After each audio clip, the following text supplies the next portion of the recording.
안녕하세요. 김세라 변호사입니다.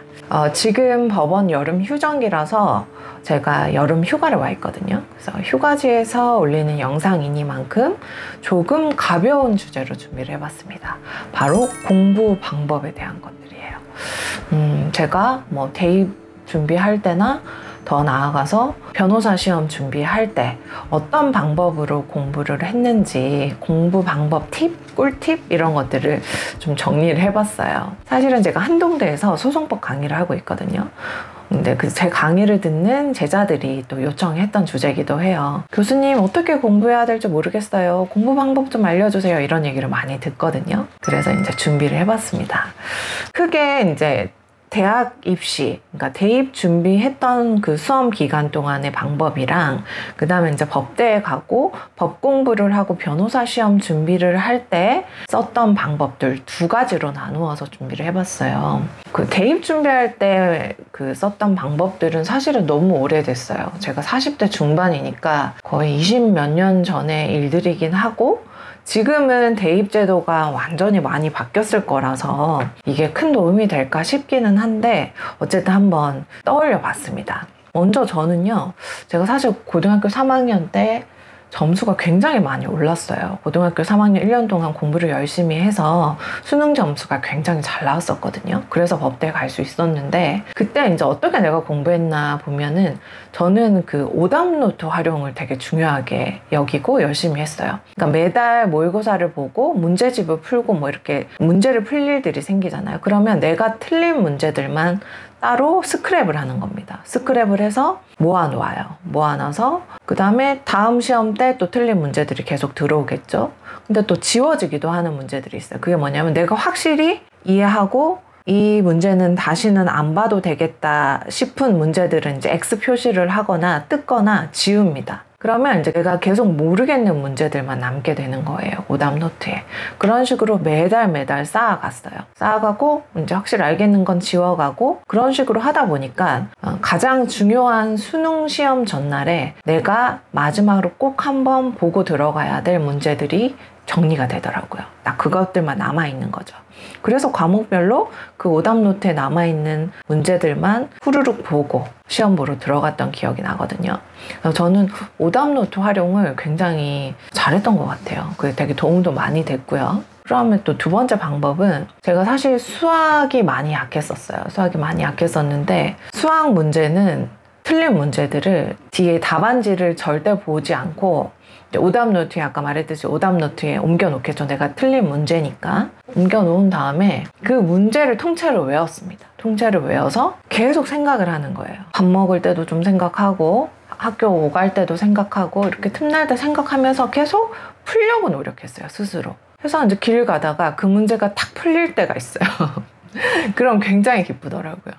그래서 수학 문제는 그런 식으로 계속 안 풀리는 문제는 내가 어떻게든 스스로 풀려고 했습니다. 그러면 다음에는 그런 유형의 문제가 나오면 스스로 시험 문제에 나와도 풀 수 있게 되더라고요. 그래서 수학 문제 같은 경우에는 틀린 문제를 통째로 외워서 계속 생각하고 계속 스스로 풀려고 노력했다. 그 방법으로 인해서 수학 점수 굉장히 많이 올랐었거든요. 세 번째는 제가 매일 조금씩 꾸준히 하는 거를 굉장히 중요하게 여기고 잘 사용을 했던 것 같아요. 수능 준비하는 고3 1년의 시간이 사실 얼마 길지 않잖아요. 그런데 내가 부족한 부분들은 되게 많았어요. 그래서 일단 예를 들면 언어 영역 같은 경우에는 지문이 길잖아요. 긴 지문을 빨리 읽고 빨리 이해해서 문제를 빨리 풀어야 돼요. 언어 영역은 제한된 시간 내에 정확히 푸는 게 굉장히 중요한 능력이거든요. 근데 항상 시간이 많으면 충분히 풀 수 있는 문제인데 그 제한된 시험 시간 내에는 풀리지가 않더라고요. 그래서 빨리 읽고 이해하는 연습을 하려고 매일 아침 학교에 가서 30분에서 1시간은 언어 영역 문제만 풀었어요. 모의고사 문제집을 하나 사가지고 계속 제한된 그 시간 내에 그 지문을 읽고 푸는 거를 매일 한 거예요. 월화수목금 매일 했습니다. 근데 어쨌든 1년 365일이잖아요. 그 365일 동안 매일 그걸 30분에서 1시간 동안 한 거죠. 그러다 보니까 나중에는 언어 영역이 쉽게 읽히고 언어 영역 문제 제한된 시간 내에 충분히 풀 수 있는 상황이 되더라고요. 그래서 그렇게 했었고, 또 영어 듣기 같은 경우도 이제 매일 학교에 이제 아빠가 태워주시고 집까지 데리러 오시고 그렇게 했었는데, 그 차 안에서 영어 듣기를 매일 했어요. 영어 듣기를 뭐 10분, 15분 길지는 않은 시간인데 그 시간에 계속 영어 듣기 그걸 들으면서 오갔던 거죠. 그러니까 그 10분, 15분이 쌓이고 쌓여서 365일 동안 계속 하니까 나중에는 영어 듣기에도 굉장히 큰 도움이 됐었거든요. 시간을 뭐 한 번에 많이 들이기보다는 매일 조금의 시간이라도 꾸준히, 시험 보기 전까지 꾸준히 해서 성적을 올렸다, 그런 방법을 썼다 말씀드려요. 학교 대입 준비할 때의 기억은 이 정도입니다. 너무 오래된 일이라서 그런 방법을 썼었고, 그 다음에 이제 제가 법대에 들어갔잖아요. 법대에 들어가면 이제 그땐 당연히 사실을 보는 거였고, 사실을 보다 보니까 또 이제 변호사 시험 준비도 하게 됐고, 그래서 법 공부를 참 오래 했거든요. 법 공부할 때, 변호사 시험 준비할 때 어떤 방법을 썼는지를 보면, 먼저 법학은 정말 어려워요. 변호사 시험 같은 경우는 민법, 형법, 민사소송법, 형사소송법, 행정법, 상법, 정말 많은 법을 공부를 해야 돼요. 그런데다가 책은 또 얼마나 두꺼운지 몰라요. 양 굉장히 많거든요. 기본서, 그러니까 교과서가 굉장히 두꺼운데 그게 전부가 아니라 뭐 사례책도 봐야 되고 판례도 봐야 되고 봐야 될 것도 많고요. 정말 양이 많아요. 그래서 결국은 여러 번 다 회독이 실력을 가능합니다. 그러니까 처음 읽을 때는 가능한 이해하려고 노력은 하겠지만 정말 이해가 안 되는 게 있으면 그냥 넘어가는 거예요. 넘어가서 한번 끝까지 또 읽고, 그리고 또 한 번 더 읽고, 두 번째 읽을 때는 첫 번째 읽었을 때보다 이해하는 게 달라요. 또 세 번째 읽을 때는 또 다르고, 네 번째 읽을 때 다르고, 그런 식으로 어쨌든 이제 회독 횟수를 좀 누리려고 했던 것 같아요. 그럼 점점 이제 아는 게 늘어나더라고요.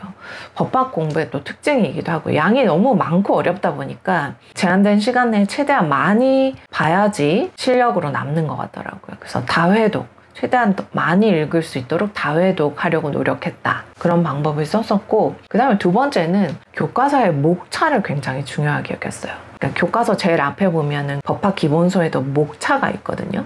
목차를 하나의 지도로 본 거죠. 지도로 봐서 기본서를 읽을 때에도 그 목차 부분만 따로 복사를 해서 옆에 펴놓고 봤었어요. 그래서 법학이 너무 어렵고 그렇다 보니까 한참 막 보고 있는데 사실은 내가 지금 어느 부분을 하고 있는지 모를 때도 있어요. 그럴 때는 이게 아무리 이해가 돼도 전체 그림을 모르면은 정확히 이해한 게 아니거든요. 그래서 옆에 그때 목차를 보고, 아, 내가 지금 어디에 무슨 항목을 하고 있구나, 이해를 한 다음에 다시 읽고, 그런 식으로 목차 활용을 잘했어요. 목차를 전체 법학의 지도로 삼고 반영하면서 읽었다. 그리고 필기할 때도 목차 옆에다 중요한 내용을 필기하면서 공부하기도 했던 것 같아요. 그러니까 무조건 그 안에 있는 내용만 집중하기보다는 그 내용이 전체 그림 중에 어디에 있는지, 법학의 여러 가지 항목 중에 어떤 위치에 있는지를 보고 공부하려고 노력했고, 그 방법으로 기본서 앞에 있는 목차 활용을 했다, 그 말씀을 드리고, 그 다음에 중요한 게 법조문이 중요합니다. 그러니까 기본서, 판례서, 사례집 이런 것들이 많은데 결국은 우리 법은 대륙법계니까 법전이 중요해요. 법전이 중요하고, 법전에 있는 내용을 제일 먼저 알고 그 다음에 그것을 해석하고 푸는 기본서와 판례를 알아야 되는 거거든요. 심지어 이제 변호사 시험 같은 경우에는 로스쿨에서 보는 시험들도 마찬가지고요. 법전을 주는 경우가 많아요. 법전을 보고 오픈북으로 시험을 보거든요. 그러니까 내가 법전의 내용을 정확하게 알고 있으면 시험을 볼 때도 그 부분을 찾아서 쓸 수가 있으니까 굉장히 도움이 되는 거거든요. 제일 먼저 법전만큼은 정확하게 숙지하고 내가 그 다음 것들을 본다, 이 생각으로 공부하는 게 좋고, 저희 로스쿨 다닐 때는 변호사 시험 직전에는 법조문 스터디도 했었어요. 그러니까 매일 아침에 이제 몇 시에 모여서 법조문 민법 1조부터 10조까지 같이 보는 거예요. 그런 식으로 매일 하는 그런 법조문 스터디도 했었거든요. 일단 기본은 법조문을 제일 잘 아는 걸 시작으로 한다. 그걸 기본으로 하고 공부하는 게 중요할 것 같아요. 그 다음에는 이제 이건 또 제가 정말 꿀팁인데, 이것도 역시 이제 입시 공부할 때 말했던 오답노트, 당권화 이런 거랑 관련이 된 건데, 법학에는 어떤 것들이 있냐면 기본 학설이 있고요. 다수설이 있고 소수설이 있고, 그 다음에 대법원 판례가 있어요. 대법원 판례가 중요하고 헌법재판소 결정도 있어요. 어떤 주제에 대해서. 다수설이랑 판례가 일치하는 경우도 있고 아닌 경우도 있고, 그래서 학설이 판례를 비판하는 것들도 있고, 그렇게 이제 나눠지거든요. 법학 공부하신 분들은 알겠지만.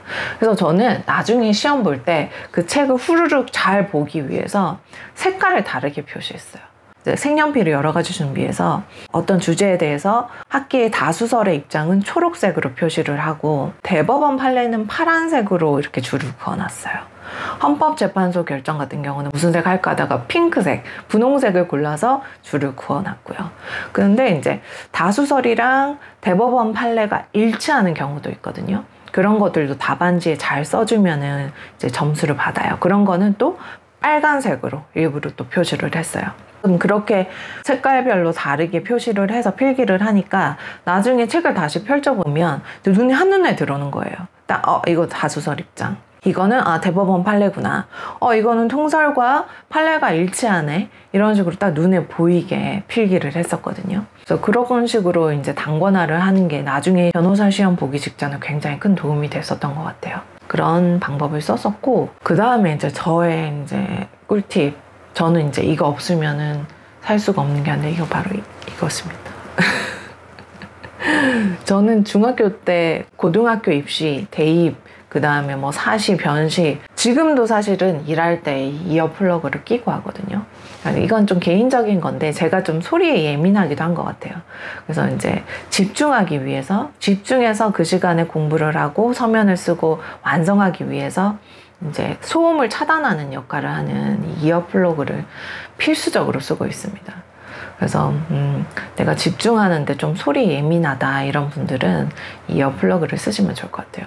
이거는 사실 저는 잘 때도 이어플러그 끼고 숙면을 취하거든요. 근데 이거는 답답하다는 분도 많이 계시던데, 저는 너무나 이제 중요한, 너무나 큰 도움이 되었던 방법이어서 꼭 공부 방법 소개하면 요거를 넣고 싶었습니다. 지금은 쿠팡으로 이렇게 이만큼 이렇게 플라스틱 병에 대량으로 든 이어플러그를 사서 쓸 만큼 저한테 이어플러그는 필수적인 그런 물건입니다. 그래서 요 정도로 공부 방법을 소개해 봤어요. 얘기하다 보니까 해가 졌습니다.